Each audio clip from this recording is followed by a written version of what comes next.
So we're basically trying to get the worms to aerate our soil. We're trying to loosen our soil from mud like this. That ain't gonna have a whole lot of oxygen in it. There's no place for the oxygen to sit right there. Clay.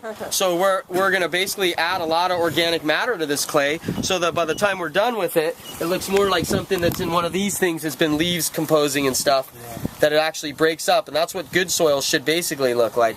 Should have no bad smell. That's actually a real good example of good soil in that monkey pot. Here, one of the things we will add over here is we're gonna bring a big pile of beach sand in over here, and we're gonna throw that through the soil in certain areas as well to allow the worms to have a grit to eat and to break up some of this clay soil. We're not gonna worry about moving that sand around too much. We're gonna throw it in the pile with the worms. Let the worms move that sand from down deep into the holes and stuff. So that would be a way to make sure that he gets better drainage and better aeration in there.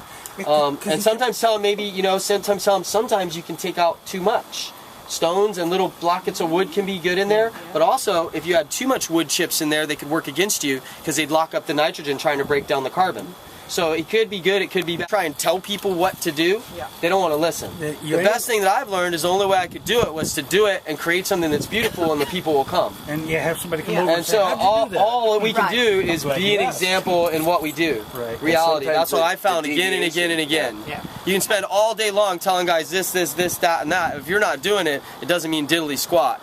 We're all in this for learning. None of us are masters of anything. I have an egg scraper just in case. What we're talking about, thermophalic composting, that comes into temperature right here, which is why I pulled that pin out. It was kind of hot inside. Decomposition occurs rapidly during the thermophalic stages of composting, between 40 and 60 degrees Celsius, which lasts for several weeks or months, depending on the size of the system, composting of the ingredients. Most species of microorganisms cannot survive temperatures above 60 to 65 degrees Celsius. I'm not sure what that is in Fahrenheit right now. It's enough to start a flame and have actual fire in your compost pile, but I'm not exactly sure what it is. Multiply by 2.2 and subtract. And yet it's the reason that doesn't... If something is wet enough to have that much nitrogen in it in a natural state in the forest, it usually decomposes a little bit different. If something has built up enough to where it's going to burst into fire, it means that it would have had to have a whole lot of dry mass and then some wet mass to actually get the nitrogen hot enough, and then that heat having dried it out enough to set it on fire, because they will actually catch on fire. Piles. So I'm just using that as an example. In nature, sometimes piles will fall underneath trees and they're so thick that they can get really hot, and what will happen is no microbes will live in it for a while. If you notice, it said thermophalic stages. That heat is only going to go on for so long. It's going to naturally cool down after it's heated and cooked everything, and then in nature, earthworms and bugs are going to take over. So that's what we're doing. We're doing nature style of composting rather than that man-made turning it all the time. Both of them are good, you know what I mean? But this one, we're going to have a lot more living creatures in it. We're not looking to make compost to put in a bag without living creatures in it and send it off. We're looking to bring all that life into the ground right here. And we're going to identify when we get into this compost pile. I showed you the sow bugs the other time. There's quite a few bugs that are really good in our garden. You want to try to just get in that mindset. They're just as important as the worms. They eat it first. Yeah, they're really good. They'll break it down, something will break it down after them.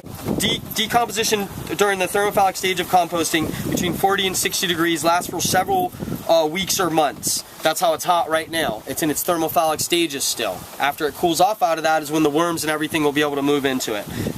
Depending on the size of the system, the composition of the ingredients, this stage is also important for the destroying of thermosensitive pathogens. That's what I talked about earlier. Thermosensitive pathogens, meaning that once it gets too hot, it kills them. So they're not there anymore, they don't exist. It has to come at least above 40 degrees Celsius to knock out some of those pathogens, such as fly larvae, weed seeds. You throw a compost pile in there, if you have seeds in it, you don't want a bunch of weeds sprouting up out of your compost from what you've composted. It gets hot enough, it burns the seeds and kills them so that it can actually be composted. So that's a big part of that.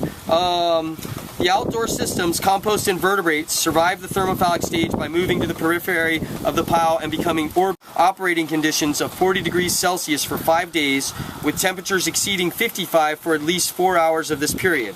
Most species of microorganisms cannot survive the temperatures above 60 or 65, so compost managers turn or aerate their systems to bring the temperatures down if they get this hot. So that's what a lot of the spinning is about, is actually keeping it at the right system, because if it was just hot, it would actually just burn out and not do a whole lot and sit dormant and get locked up. So they're turning it as fast as they can, pretty constant. Keep going. But we're not turning that over there, are we? It's passive.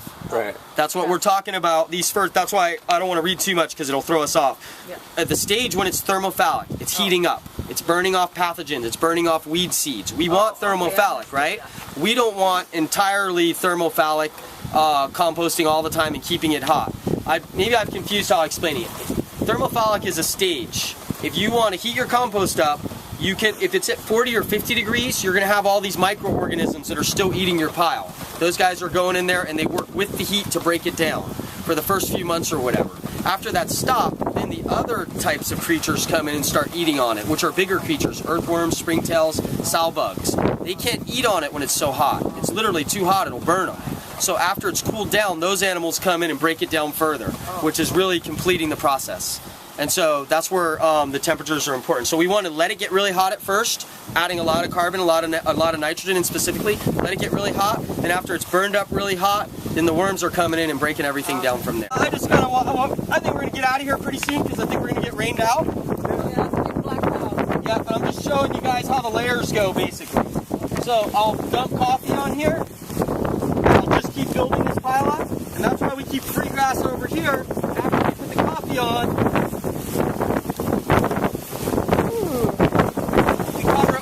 Is this the same procedure you're using in your cages? Same procedure I'm using in my cages.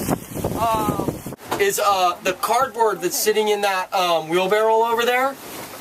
That cardboard, I do the same thing. I lay it right like I do the grass. I'll lay it underneath the coffee grounds, and then I'll layer grass and coffee grounds the same way there. And I'll also put, there's a bucket of household scraps as well. I'll add those into the mixture as well, kind of evenly dispersed, and then cover everything with grass, and then wet it down, and let it just do exactly what it's doing. It'll start to heat up from the carbon to nitrogen ratio, and then eventually after it stops heating up, all the bugs are going to move right in, spin it around, and we're good to go there. So kind of just for hands-on, so you guys can see what's happening with that. Okay.